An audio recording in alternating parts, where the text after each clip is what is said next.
Welcome to worship.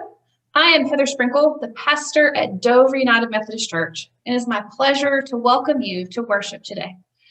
I am extra excited today as our congregations are joining for worship, for prayer, for praise, and for scripture. And it is my pleasure to be leading worship with one of my very best friends and colleagues. I'm Pastor Melanie Tubbs of Augusta and Bulletin United Methodist Churches, and Heather is one of my very favorite people in the whole wide world as well. And we at Augusta and Bulletin are so excited to be in worship on this special Sunday with Dover and making the most out of this pandemic and figuring out ways to be a bigger church with a bigger community and a bigger mission field. And today is Valentine's Day to celebrate love. In our liturgical calendar, it's Transfiguration Sunday. It's the last Sunday before Lent. And today we are going to worship in a way that may be unfamiliar to most. In addition to our lectionary scripture and a brief discussion about that, we will be celebrating worship with the love feast. And a love feast is a part of our tradition, part of our heritage in the Wesleyan tradition. John Wesley was introduced to the love feast from the Moravians, and he absolutely loved it. And it was something that was common for the small groups to share in a love feast. Traditionally, it would be around a table together or in a circle. It usually involved some form of a sweetbread and a passing of water or tea. And it would pass from person to person. And as it was passed, there would be scripture and prayer and personal testimony would be shared. So today we are online. So we invite you in your sanctuary to have a sweetbread, biscuit, a cookie, and a beverage for yourself. And we have some people celebrating with us and sharing prayer and scripture and personal testimony. So as someone picks up their bread and invites you to share in the love feast, you participate at home. As somebody picks up the cup and shares the meaning of the cup, you participate at home. This is not a celebration of Holy Communion. Our elements are not consecrated by clergy. This is a celebration of faith and fellowship among God's children as we share our faith with one another and with God. May we be blessed today as the Holy Spirit connects us as we are scattered and gathered to worship the Lord. And as Heather just said, not only is today Valentine's Day, but it's also Transfiguration Sunday. And so for us as United Methodists, that's a particularly important day in the lectionary calendar. And so as we go throughout our scripture and our song and our sharing today, we'll talk a little bit about what Transfiguration Sunday means to all of us, what that means to us as we approach Ash Wednesday and Lent, and what we hope to gain from that understanding from this story that we find in all three of the Synoptic Gospels. And so we invite you to get your sweetbread and your water or your tea ready as we share in the love of Christ and the grace of God on this Valentine's Day and Transfiguration Sunday. Welcome to worship.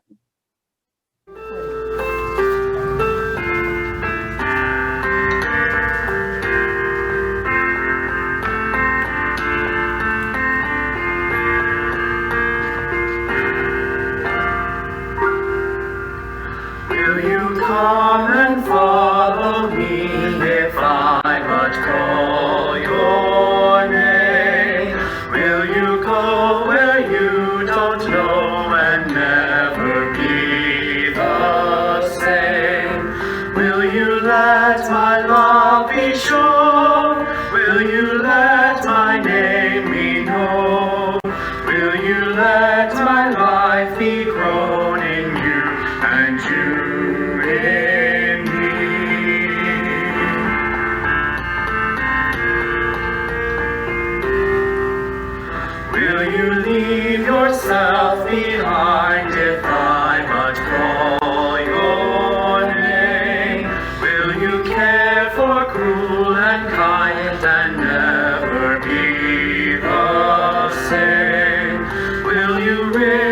hostile stare, should your life attract or scare, will you let me answer prayer in you and you in me?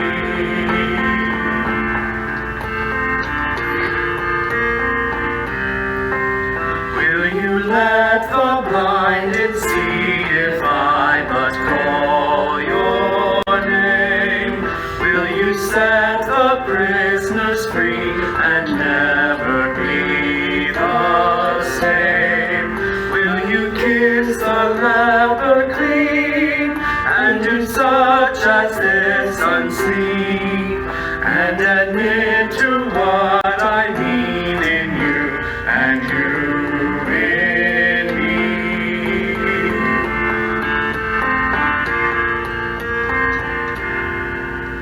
Will you love the you hide if I but call your name?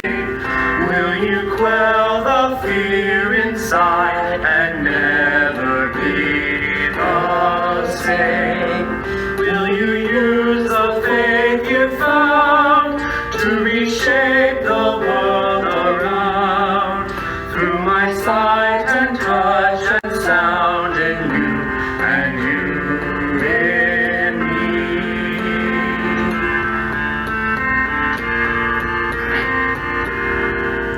Lord, your summons echoes true when you but call my name. Let me turn and follow you and never be the same. In your company I'll go, where your love and footsteps show. Thus I'll move and live and grow in you and you in me.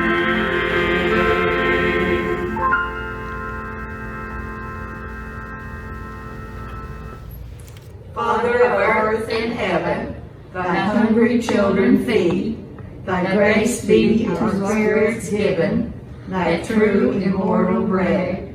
Grant us all a race in Jesus Christ to prove the sweetness of thy pardoning grace, the manna of thy love.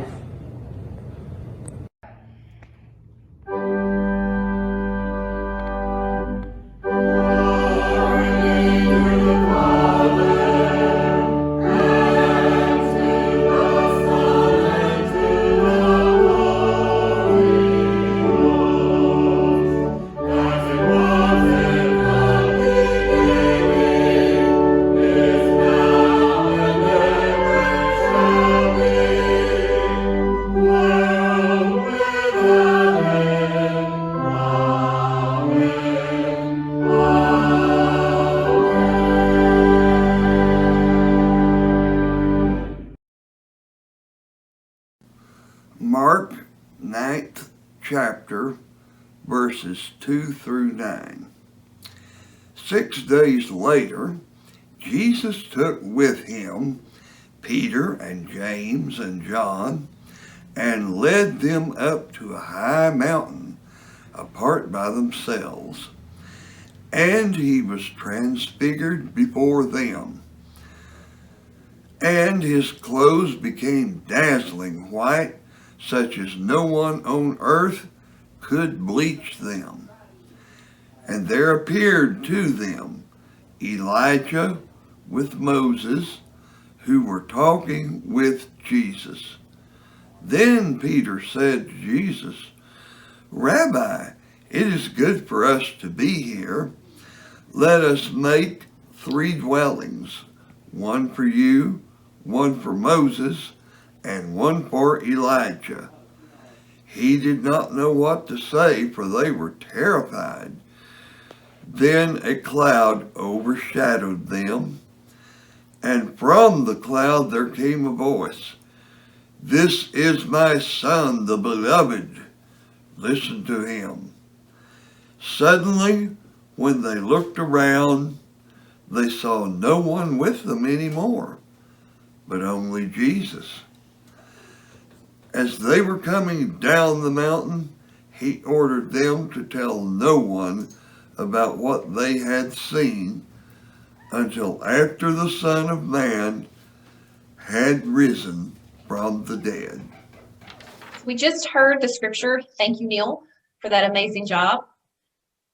Today, what does that scripture mean for us? And what is transfiguration?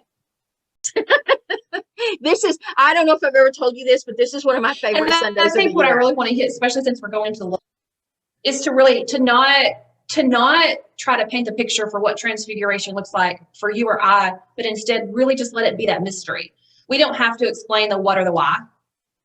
Agreed. You know, And that it is a moment of acknowledging a transformation, a moment of it is an on the mountaintop kind of moment that's full of mystery that they don't understand, and that that's okay for us as well. But it's important to remember that the on the mountaintop moments are followed by the real everyday hard work of ministry. And right. that's And I what think Jesus and the disciples were being prepared for. Yeah, and to hit the difference that, during baptism, we heard, this is my son whom I love. And that was a message for Jesus. And this is very much a message for the disciples. Yeah, and for us. For us. Yeah. And so when we hear this scripture today, God is saying, listen to him. Yeah. And this moment of revelation that went well and forever prepared them for the hard work. Yeah. So, and that's exactly what's coming up with Lent is we're about to have Ash Wednesday.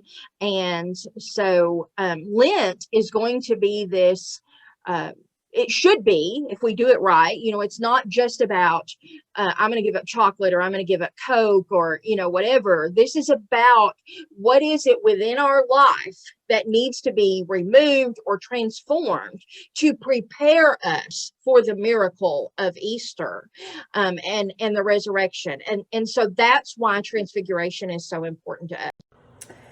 I think it's important for us to remember that transformation is seldom easy. When a caterpillar, we always talk about caterpillar transforming into a butterfly, when it goes into that cocoon to begin that transformation, it literally dissolves into a mass of goo. And so we need to remember that Jesus has this transfiguration, this moment on the mountaintop of the revelation of glory, and then he goes down the mountain to go into ministry that will be incredibly painful and real and authentic. And that's what Lent should be for us. That's what's leading us into Lent. It should be that time of the year that we really deal with whatever it is inside of us that needs to be transformed. And that may be messy. It may even be painful. But that lets us know that the real transformation is happening. Our mountaintop experiences are often times where we want to stay in that moment forever. And as scripture tells us that we come down and we share the revelation of the glory of God. We often hear or even say ourselves that we are not of this world, that somehow we're separate. And while our discipleship sets us apart, we are very much called to be in the world, reminded that we are God's children. So today, as we acknowledge and celebrate the love and revelation of who Jesus is, we now begin a love feast where we share the love of Christ through us.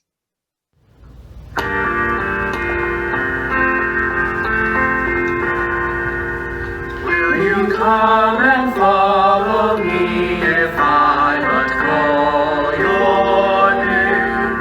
Will you go where you don't know and never be the same? Will you let my love be shown?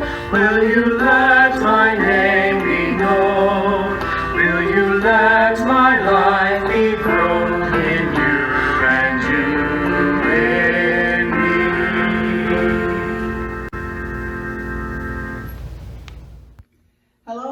church family. My name is LaDonna Gibson, and I'm a member of the Bald Knob United Methodist Church.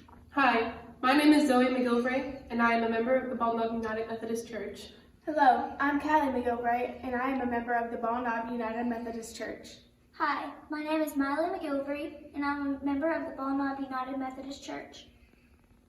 We're going to tell you our favorite Bible verse, and mine is John 3:17. For God sent not his Son into the world to condemn the world, but that the world through him might be saved. And I like this Bible verse because if God didn't send Jesus to condemn people, then why do we think we have the right to do that? Zoe, what's yours? My favorite verse is Jeremiah 29, verse 11. For I know the plans I have made for you. This is my favorite verse because it reminds me that God has plans for me, and he will always have plans for me. Hey, Callie, what's yours? My favorite Bible verse is Isaiah 41:10. Fear not, for I am with you. I like this verse because if God was not with me, I would fear and cower, and I wouldn't be where I am today. Miley, what's yours? My favorite Bible verse is Philippians 4:13. And I can do this through him who gives me strength. And before we partake of our snack here, we're going to sing our blessing. Be present at our table, Lord. Be here and everywhere adored.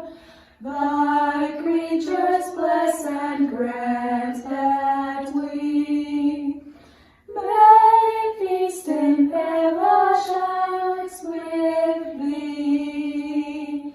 Amen.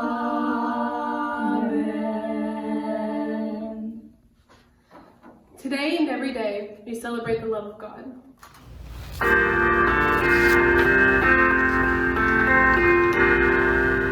Will you leave yourself behind if I but call your name? Will you care for cruel and kind and never be the same? Will you risk the hostile stare? Should your life attract or scare? Will you let me answer prayer in you and you in me?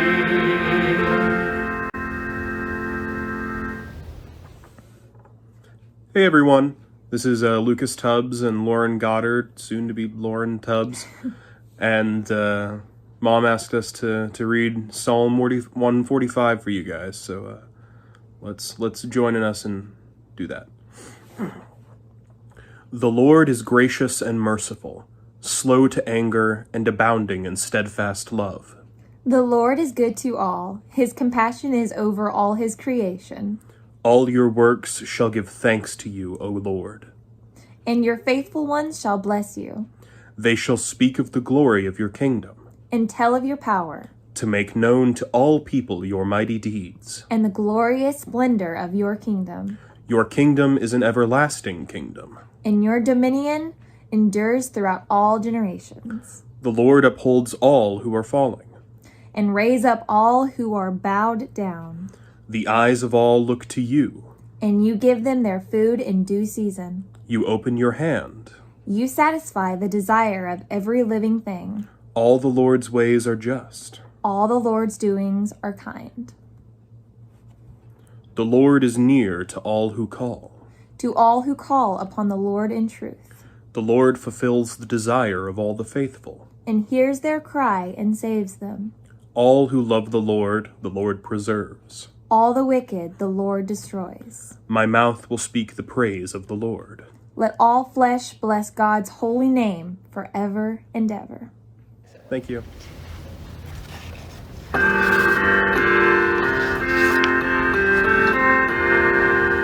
Will you let the blinded see if I but call your name? Will you set the prisoners free and never be the same? Will you kiss the leper clean and do such as this unseen? and admit to what I mean in you and you in me.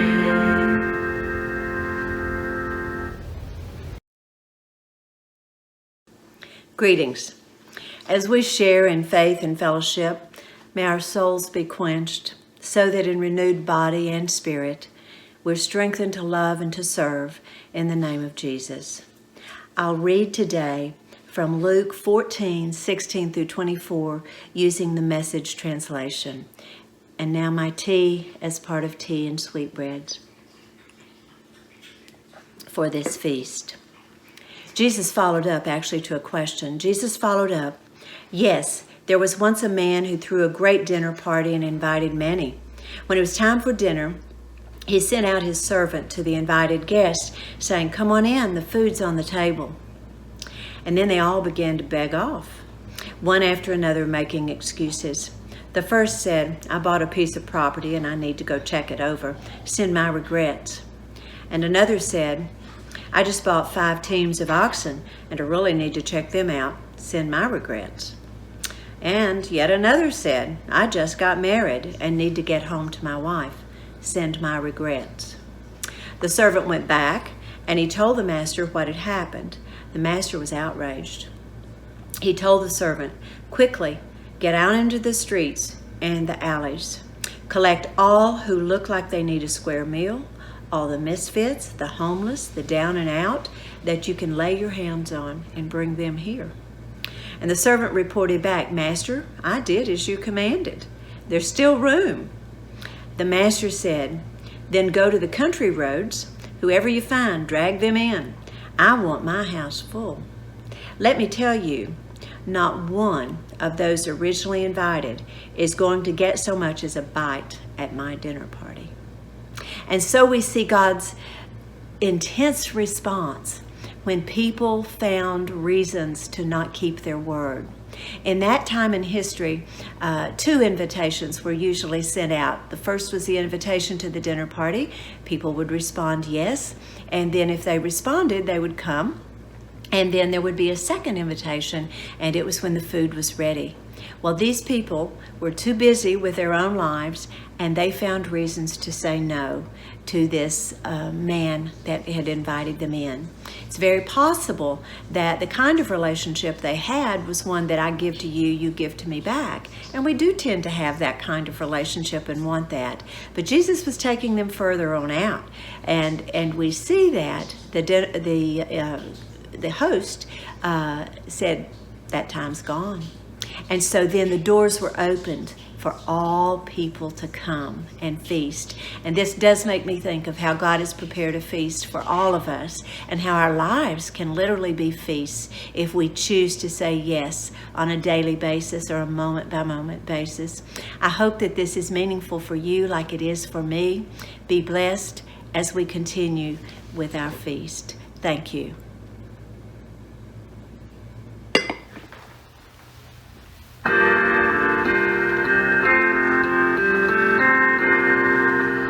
Will you love the you hide if I but call your name? Will you quell the fear inside and never be the same? Will you use the faith you found to reshape the world around? Through my sight and touch and sound in you and you in me.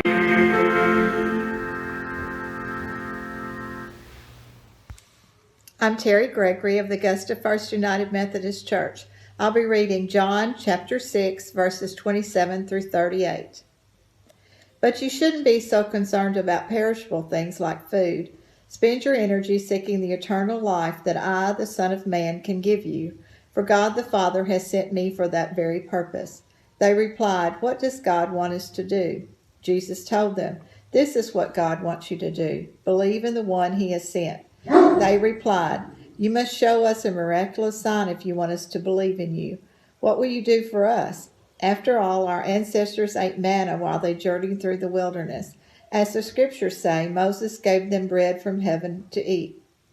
Jesus said, I assure you, Moses didn't give them the bread from heaven. My Father did, and now he offers you the true bread from heaven. The true bread of God is the one who comes down from heaven and gives life to the world. Sir, they said, give us that bread every day of our lives. Jesus replied, I am the bread of life. No one who comes to me will ever be hungry again. Those who believe in me will never thirst. But you haven't believed in me, even though you have seen me. However, those the Father has given me will come to me, and I will never reject them.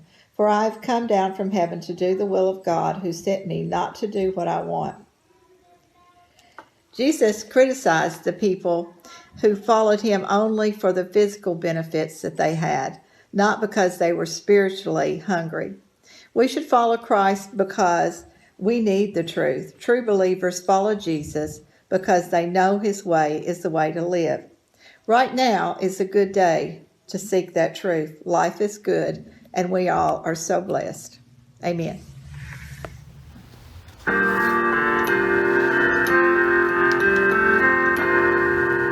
Lord, your summons echoes true when you but call my name. Let me turn and follow you and never be the same. In your company I'll go, where your love and footsteps show. Thus I'll move and live and grow in you, and you in me. God of transformation, we come together as those who have met you on the mountaintop. We have each had our holy encounters with you, and in those moments we have wanted to stay on the mountain and retreat from the world. We know that is our longing and not yours. So as we offer our gifts this morning in response to your blessings in our life, remind us that our mission begins as we leave this place, and help us hold our memories of those mountaintop encounters with you in our hearts. We pray boldly in Jesus' name. Amen.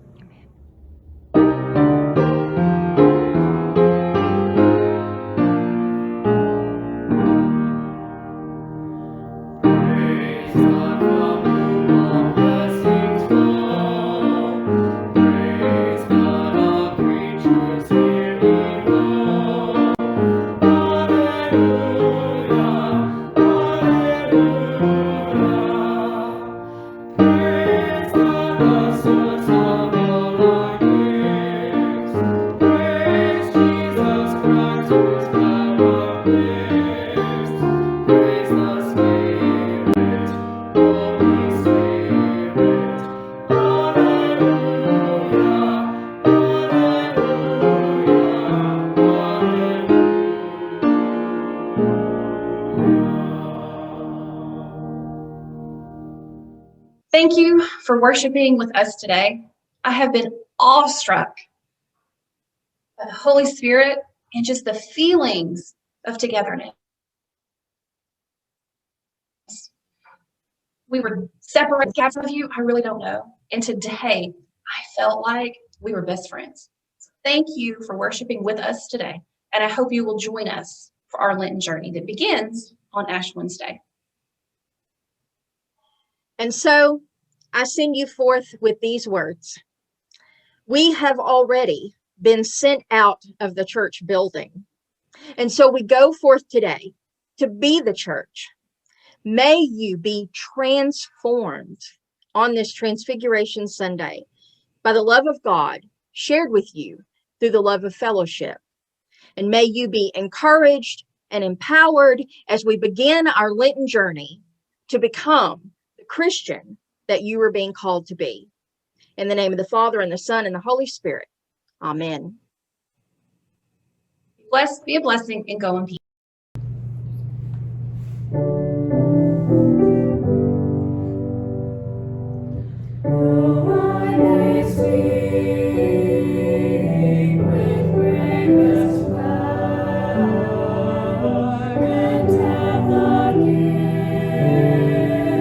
To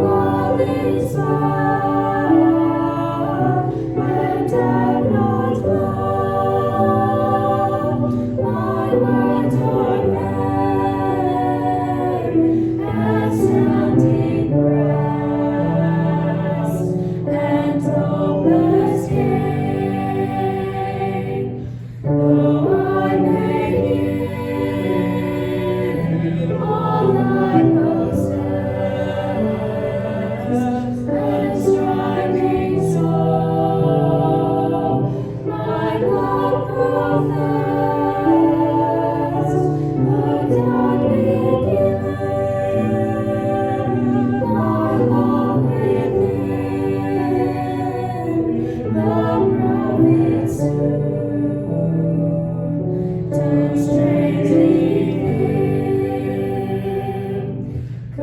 Spirit, come.